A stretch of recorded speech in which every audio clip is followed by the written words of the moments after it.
Welcome to the table at Torrance First, a place where we sit and tell stories, we talk about life, and we do faith together. We're so glad that you are here with us today, as I have a very special guest with a very special story to tell. But before we get to that guest and before we get to that story, I invite us to open with a word of prayer, followed by our opening song. Will you pray with me? Gracious God, we give you thanks for the wonder of this day. And we give you thanks for the wonder of who you are. That you are a God who not only created us, but that you are a God who connected us all together into one family, into one community, into one body we call Christ's. And we ask that on this day, as we gather around the table, that you will fill the spaces between us with your Holy Spirit, connecting us in all the places that we sit to worship and be with one another, that you will bless these spaces to be your holy spaces, your holy sanctuary, filled with your worship and praise, and filled with the stories of your children. May you bless all that we are and all that we do as we give this up to you in your most holy name. Amen. This song is entitled Pescador de Hombres, based on Jesus Christ's call to his disciples, "Follow me and I will make you fishers of men." Pescador de Hombres is Spanish translated into English, fisher of men. It was written by Spanish priest Father Cesario Gabarain and went into circulation in 1974. It has been translated in many languages, and it is included in the United Methodist Hymnal, hymn number 344, entitled "Tu has venido a la orilla." Lord, you have come to the lakeshore. So, this is our song, Pescador de Hombres.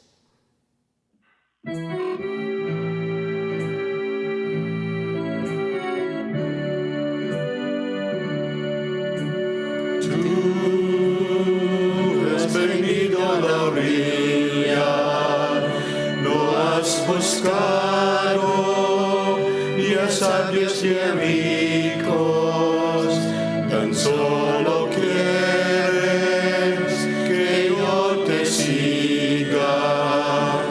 Señor, me has mirado a los ojos, sonriendo, has dicho mi nombre. En la arena he dejado mi barca, junto a ti buscaré otro mar. Lord, you have come to the seashore, neither searching for the rich nor the wise, desiring only that I should follow. Oh Lord, bid your eyes set upon me, gently smiling, you had spoken my name. All I long for, I have found by the side, I will seek other shore. Lord, take my hands and direct, help me spend myself in seeking the lost, returning love for the love you gave me. Oh Lord, with your eyes set upon me, gently smiling, you have spoken my name. All I long for, I have found by the water.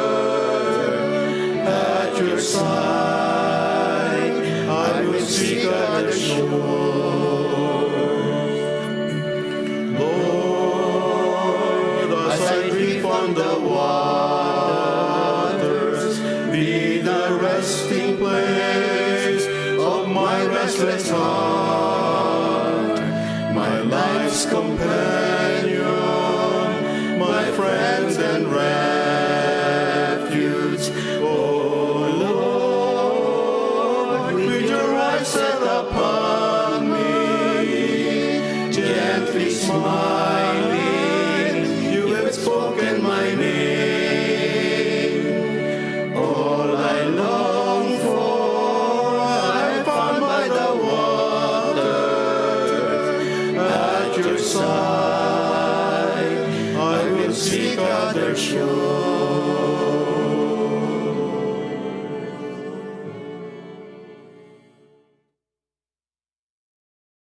Well, welcome back, and as you can see, Jayne Doi has joined me at the table, and I am honored that she is willing to come in and talk to us today about her experience going through the camps in World War II. And so, Jayne, I know that's a big part of life and your history, and so I thank you so much that you're willing to come in and share it with me and share it with the church. So thank you for being here. Well, thank you for asking me. It brought back a lot of memories. And you mentioned to me that you started writing it down for this, writing down your story and Yes. how you would have it to give your kids and grandkids. And Yes. it reminded me how many stories we're losing right now because they're not being written down. And so what a gift that your family gets to have this. And so I'm glad that you got to go through that and that you would go through that for us. I thought, I didn't even think about saving it for my family until I was finished with it. Because I had to write it all out first. Well, I'm glad, and I hope that your family feels blessed by it as well. But now, tell me about life before the war, your family, where you were growing up. My family consisted of my grandparents and my father, and they were born in Japan. My mother was an American citizen. She was born here. And then myself and my younger brother. We lived in Torrance, and I went to Fern Avenue Elementary School. I went to the Baptist Church that's practically across the street from here. Uh-huh. And my parents had a big flower ranch where we had workers that lived on the premises. And we had a very nice house, a 3-bedroom house with indoor plumbing, which is very important to me. And had a nice big porch. We had a brand new car and a truck to take the flowers to market. I would say at that time, we were like middle class. My parents were not struggling. On top of the flower ranch, they had 2 rented, a florist shop that they rented, and another person ran it for them during the week. And a friend ran a little flower stand on another corner. And these were across the street from Inglewood Cemetery, so prime location. And now, are you an only child? Oh no. Besides my George, my younger brother, then my parents must have had a lot of hope for the future because they had two sons in camp. And one brother was born on the 3rd of July, and we left camp in the middle of August. And then one last brother, my youngest brother, was born in when we came back after camp. Wow. And how old were you when you went to camp? I was only 7 years old, so what I'm telling you is seen through a child's eye, so it may not agree with maybe some of the things that if you interviewed an adult, what they would tell you. Now tell me about what you remember about first leaving for camp. I think I must have been at school when I came home. My family and all the men that used to work for us, they were all gathered around the radio. And I can just tell by the look on their faces something really bad had happened. And that was when Japan attacked Pearl Harbor. Then after that, what I can remember is the workers took off to gather together in Japanese town in Los Angeles. My parents, I think, must have been busy trying to sell what they could, but they were also gathering things that they thought the FBI would think that our family supported Japan. And the one thing that I could remember were the beautiful Japanese swords. They were all picked up and they were all dumped in the big pools of oil that were around our area because there was a lot of oil fields. That was your parents that dumped them or authorities that dumped them? No. Your parents to parents protect dumped themselves. them because the FBI did come to search and left our house in a big mess. So then when President Roosevelt said that the Japanese were going to be put into what he called relocation camps, which a lot of time, I'm sorry, but we refer it as concentration camps, although we know it's not what it was in Germany. We started packing. We were each allowed one suitcase, and I don't know how my mother managed, but she had her one suitcase, but she also took along her sewing machine, which was going to get very, very important to use in camp. And Joe's mother did also. It's surprising what people put in their suitcase. We found out when we got to camp. So she fit her sewing machine in her suitcase? No, she actually had two cases, her suitcase and the case that contained the portable sewing machine. Good for her. Smart woman. Yes. And then my father drove, we had to leave all our property behind. We leased land from the oil company, but all of the buildings were ours. My father drove us to where we were together, Santa Anita racetracks, right here in California. When we got there, we were sort of shocked because we were going to be living in stables. The stables were hosed off. The stables had very high ceilings, and you can still see stuff up there. And it smelled. So most of the time, we lived outside. Everybody stayed outside. We only went in at night to go to sleep. And how long were you at Los Alamitos? I'm sorry. In Santa Anita. Santa Anita. I'm really not sure. Okay.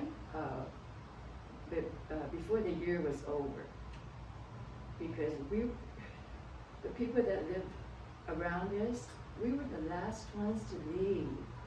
In fact, my maternal grandparents, they had to leave before us. That's when we got separated. Because one of the children became ill, and I think they thought it was meningitis or something contagious, which it wasn't, but we were quarantined. So we were the last ones to leave, and we were sent by train. The train windows were covered. We couldn't see out, people could not see in, and we were taken to Rover, Arkansas. And the first thing you would notice about the camp, we saw the barbed wires around the camp. It was either barbed wires or thick forest. and the guard towers with the soldiers with guns. And That had to have been incredibly shocking and disturbing experience to get there and see that. well, you know, it was worse for the adults. I don't know if, you know, I mean, children, they would, you know, this is sort of strange and not like at home, but I don't think we really knew the whole picture. So then we were assigned blocks. So our address became block 12 and then our room numbers. The blocks were wood, made out of wood, covered just with tar paper, and you can feel the wind coming in when it got really cold, because Arkansas does get very cold in the winter and very hot in the summer. There was one big pot-bellied stove, a wood-burning stove, but obviously we could go in the forest and cut down trees. There was a ditch that went around each block. In the winter, it would, when it rained, it would catch the rainwater. The blocks had a mess hall down the middle, and along with it was another building that housed the communal bathrooms and also the laundry room. And there were big basins because everything was going to be hand washed. There was one space left near the laundry, which was cemented. And I found out my mother and another mother had taken our roller skates. And that's where we roller skated. Two girls got to share the skates. There was a group of us. And the rest of us were sitting on the floor and we would play jacks. Wow. Otherwise, if we were playing outside, there were games, outdoor games, red rover, hide and seek, kick the can, things like that. Yeah. How about school? Did you have school while you were at camp? We had school, but it must have not been a good experience because I don't remember too much about it. What I do remember is that some teachers came from outside of camp to teach us, and if there were not enough of them to come in, then Japanese women would be teachers, and some of them were really young, so I don't think they had even finished college. But there was school, and the one teacher that I remember came from outside of camp, and I was studying geography. She said, you know, you cannot live this close to the Mississippi River and not see it. She divided us into groups, and every week she would take a group to see the Mississippi River. And Wow. I think that was one of the few times that I got out of camp to go see it. Do you remember the river? I remember the river. I remember standing there and seeing it. I don't think I've ever seen anything that wide before. That's about all I really remember about camp. Oh yes, and I had a horrible time learning how to multiply and divide. That was terrible. Another friend, a child, explained it to me. Took a while. I've never been good in math. It must have been a hard adjustment, especially as you talk about having a nice house and going to Fern and having a nice life, and then the drastic difference into camp. It was, and especially like eating in a mess hall, everybody lined up to pick up the food, unless you were a mother with young children. Then you were assigned a table, And since my mother did have a brother who was he was only like maybe barely 4, that she did get a table, so I was also allowed to sit with my mother. My father worked in a mess hall, so he didn't get a chance to eat with us. But many, especially the young high school, college age students, I think they had a good time because they got to eat together and do things together, and even some of the younger children would get together too. But my mother would not allow us. She said, we're going to eat as a family. And then as far as the food goes, we had enough to eat. There's a lot of powdered milk, powdered eggs. The taste of the food depended on who was doing the cooking. And why only men were doing the cooking, I don't know. And I think the father said many of them were farmers and didn't know really how to cook, so it depended. My father started mopping the floors in the mess hall after every meal, but then he was asked to be the manager of the mess hall. Oh. And so he tried to use up whatever foods that came in that the workers were not going to be getting the good things and just using whatever else that was left for us. And then there was also a vegetable farm.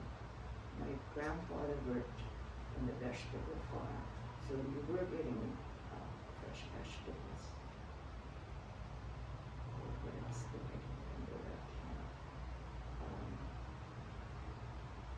We had church, but one of the barracks wasn't divided up into rooms, so that was used for Sunday school and for church.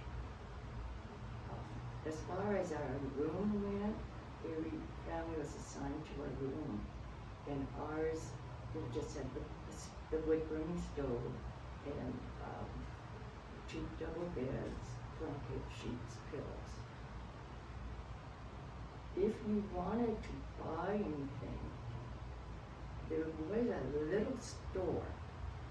I don't think we used it very often. I remember that if somebody said there was candy at the canteen, all the children would get money and ran, but half the time they would be gone by the time we got there. I think they sold me like toothbrushes and toothpaste. Otherwise, if you had your own money, you spent it on you using the Sears Roebuck catalog and the Montgomery Ward catalog. So you could still order stuff Yes, we to could come order, in? yes. Okay.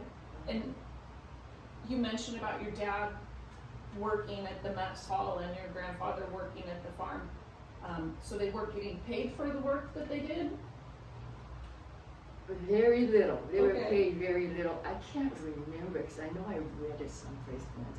I don't think it was even 50 cents an hour. It was, of course, I don't know what the going average wage was at that time, but it was under 50 cents an hour. So you were dependent on having money that you had brought to camp with If you were lucky enough, my parents had a small account with the Bank of America because technically my grandfather was the head of the house before the war. Mm-hmm. Things changed after the war, but he was the head of the house. So he had banked all his money with Japanese banks, and that was confiscated. Oh. So the money that my parents saved came in very handy. We were able to buy a few things. And of course, when we left camp, that was the only money they had to start working. Now, tell me about leaving camp and coming home. I think that was the hardest part of everything. We didn't know what to expect. My father left camp just before the war ended. She would look around and see what, if he can find us housing, if he can even get a job. So when we said he came back to camp to come and get us, and we left in August, just before the war ended. So back on the train, back to California, and we had a very good family friends, Mr. and Mrs. Maltby. They're the ones that rented the flower shop in the corner to my parents. So he came to get us in his big car, probably a Cadillac, because this man he was wealthy. And he managed to get all of us, five adults, counting himself, and let's see, I guess there were 4 children by then. Wow. And he showed us the Pasadena freeway. So we lived for just a few weeks with a family friend. And then my father bought a home that a Japanese doctor had owned and was willing to sell to him. So then we moved to 6th Avenue near Jefferson in a nice white house with indoor plumbing. Then I attended 6th Avenue School, and that was rather difficult because, yes, we were called names. I had a teacher that right away expressed her feelings about Japanese. Oh. And so right then, I knew she was not going to like me. And then she asks me, well, do you know Spanish? I said, no, I don't know Spanish. What school does not teach Spanish? Apparently in LA, maybe 5th grade, they were learning Spanish. Well, right then I knew things were gonna not be too good. I just did what I had to do. And then my father found land on Dominguez Hills, starting right where the university is now. That was all farmlands, vegetable farms and flower farms. He said he found a nice house. So we were going to drive over there with all our belongings.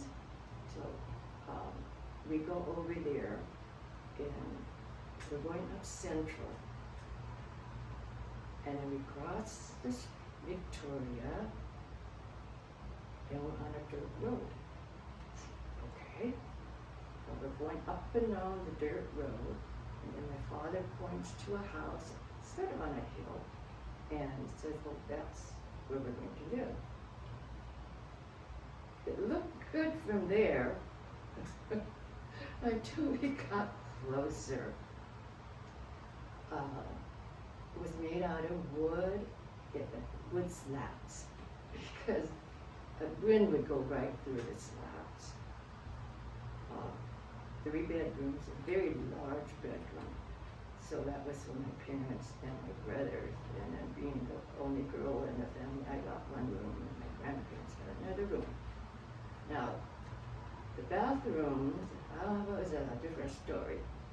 The bathroom was an outhouse.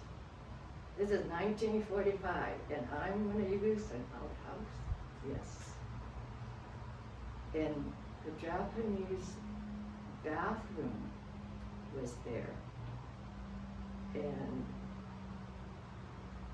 Which is essentially just a hole in the ground, right? no, the room itself was large, cement floors.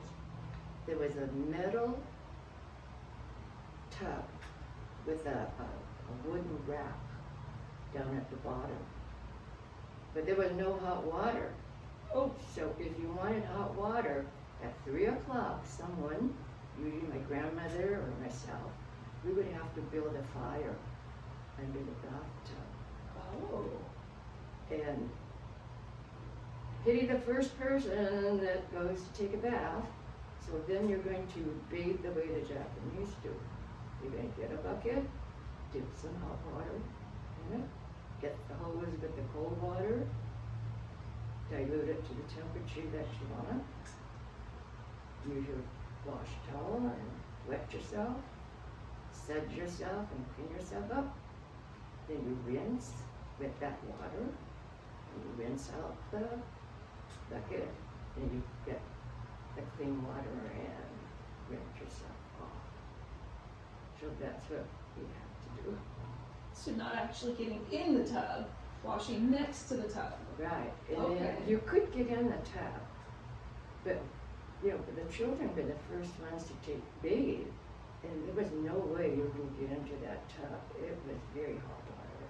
But if you were the last ones, like my mother said, let them she got through the water. It was pretty cool.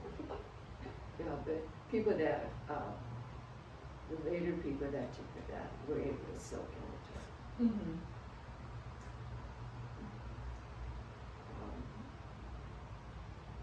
We lived in Dominguez Hills for 4 years, and my father bought some land in Downey to buy, to start a plant nursery, and it was located on Imperial Highway near Lakewood Boulevard, so it was a very good location. He said, oh yes, and there's this really nice house on the property. Really nice house. I've heard that before. Let's see what this is going to be like. So we get over there, and it wasn't a really bad house. It was just a 2-bedroom house, but there was another little house in the back with a big room and a little kitchenette and their own bathroom. And yes, and we did have indoor bathrooms there. My parents started a nursery. Maybe it was maybe 1 acres, including where the house was. But the man that was our closest neighbor, there was a couple of lots in between. So eventually they did buy the 2 lots. And every time I caught the school bus across the street, and every time I saw that sign go up for sale, I'd run home after school to tell my parents, the sign is up for sale next door. And they would, right that minute, they would drop whatever they were doing, run to the bank or the real estate office. I'm not sure which one they went to first, but that's what they did. And the first lot, they were able to buy. When the second lot came on sale, they went to the bank for a loan and they were refused. Mm. That's when they changed banks. They went to Mr. Lockheed, and he always came through for us. He also not only lent my parents the money, but during the war he also saved a lot of things for us, furniture and my Japanese dolls. Oh. So I still have some of those. So, okay. So we started the nursery.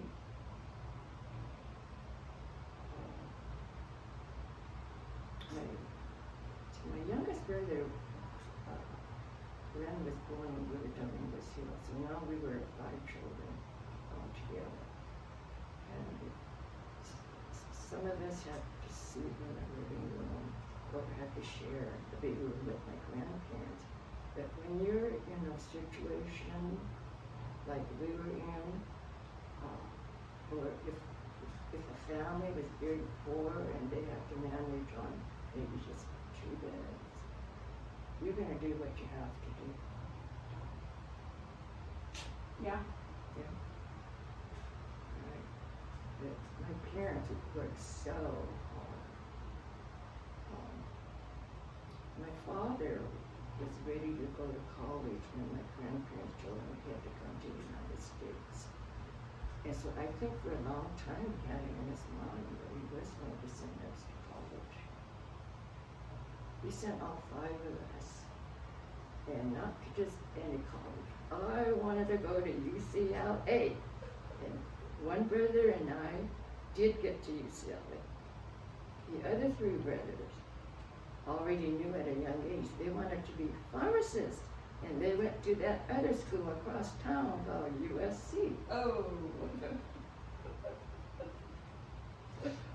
So there's a rivalry in our family because we have sisters-in-laws and nieces and nephews that have gone to both schools. My granddaughter Brittany is actually going to be going to graduate school at SU this year. Good for her. Is there anything else that you were wondering about? Well, that answered my questions, and I appreciate so much that you're willing to share, because these are stories we need to hear.